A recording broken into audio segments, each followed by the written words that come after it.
প্রণাম। বলতে পারেন দেবী কালিকা কেন নগ্ন? তাহলে জেনে নিন কালী মুক্তির প্রকৃত রহস্য। হিন্দুদের অন্যতম আরাধ্যা দেবী কালিকা বা কালীর সবচেয়ে জনপ্রিয় মূর্তিতে দেবীকে নগ্নিকা হিসাবে দেখা যায়। দেবীর এই মূর্তি অনেকের কাছে কৌতূহলেরও কারণ, অনেকের কাছে আবার কৌতুকেরও কারণ।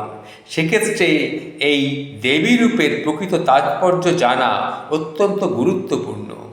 প্রথমেই জেনে রাখা ভালো, হিন্দু ধর্মে যে কোনো দেব বা দেবী মূর্তি আসলে প্রতীকী। হিন্দু শাস্ত্রে ব্রহ্মকেই একমাত্র সত্য বলে গ্রহণ করা হয়েছে। তিনি নিরুপাধি, নির্গুণ। মায়াকে আশ্রয় করে তিনি সগুণ রূপ লাভ করেন। এই সগুণ ব্রহ্মই ঈশ্বর এবং স্রষ্টা। পুরুষ ও প্রকৃতির লীলার মাধ্যমে ব্রহ্মাণ্ডের সৃষ্টি, অতঃপর স্থিতি ও বিলয় কিন্তু ঘটে। শক্তি হলেন প্রকৃত স্বরূপিণী। তিনি জন্মান্তুকা, আদ্যাশক্তি নিরাকারা এবং মানুষের কল্পনার অতীত।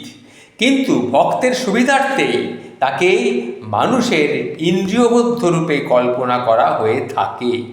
দেবী কালিকার প্রচলিত ও সাধারণ্যে পূজিত মূর্তিটিও ঠিক তেমনই একটি কল্পিত রূপমূর্তি।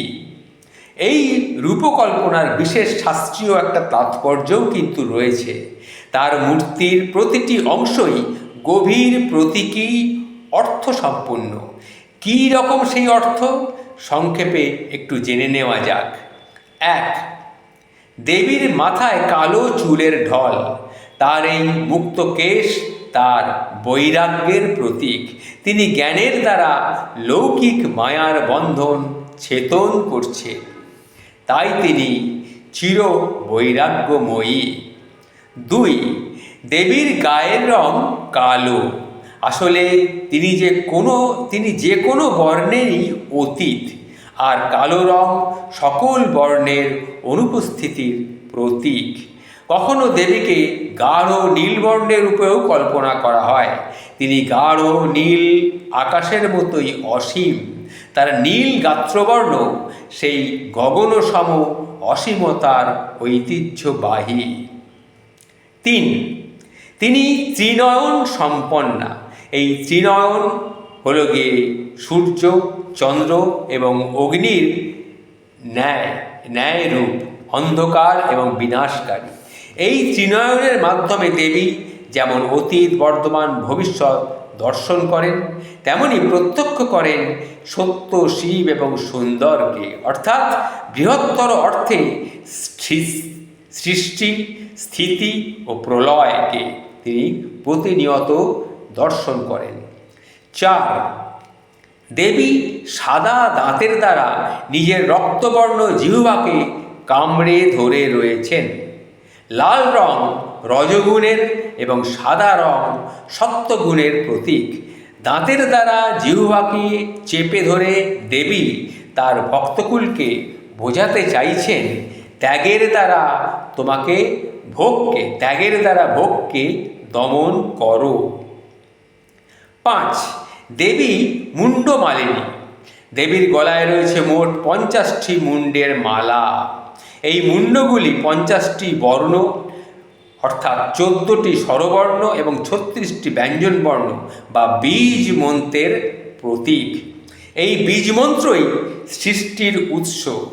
দেবী নিজে শব্দ ব্রহ্মরূপিণী। 6. দেবী দশভুজা। দেবী দশভুজা নয়, দেবী চতুর্ভুজা। তার ডান দিকের উপরের হাতে রয়েছে বরাভয় মুদ্রা, নিচের হাতে আশীর্বাদ মুদ্রা। কারণ দেবী তার সন্তানদের যেমন রক্ষা করেন, তেমনি ভক্তের মনোবাঞ্ছাও তিনি পূর্ণ করেন। আর বাঁ দিকের উপরের হাতে রয়েছে তরবারি, আর নিচের হাতে একটি কর্তিত মুন্ড, অর্থাৎ জ্ঞান অসির আঘাতে তিনি যেমন জীবকুলকে মায়াবন্ধন থেকে মুক্তির পথ প্রদর্শন করতে পারে, ঠিক তেমনি মায়াচ্ছন্ন জীবের মস্তিষ্কে প্রদান করতে পারেন প্রজ্ঞা কিংবা বিশেষ জ্ঞান।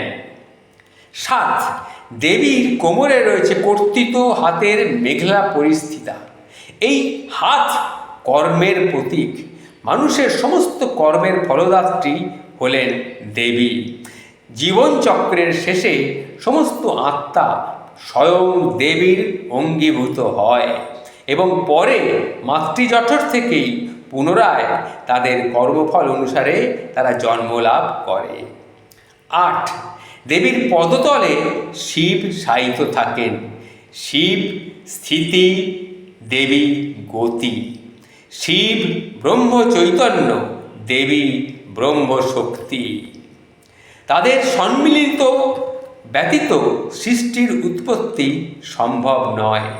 বঙ্গে সাধারণত দক্ষিণা কালীর পূজা হয়ে থাকে। এই মূর্তিতে দেবীর দক্ষিণ পদ বা ডান পা শিবের বুকে স্থাপিত থাকে। আর শেষে বলছি 9, দেবী নগ্নিকা। তিনি বিশ্বব্যাপী শক্তির প্রতীক।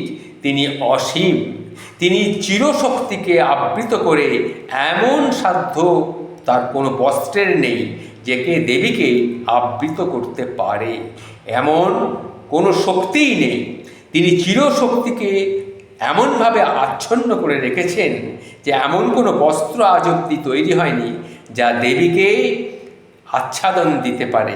তাই দেবী দিগম্বরী। প্রণাম বন্ধু, সকল ভক্তকে আমার একনিষ্ঠ প্রণাম।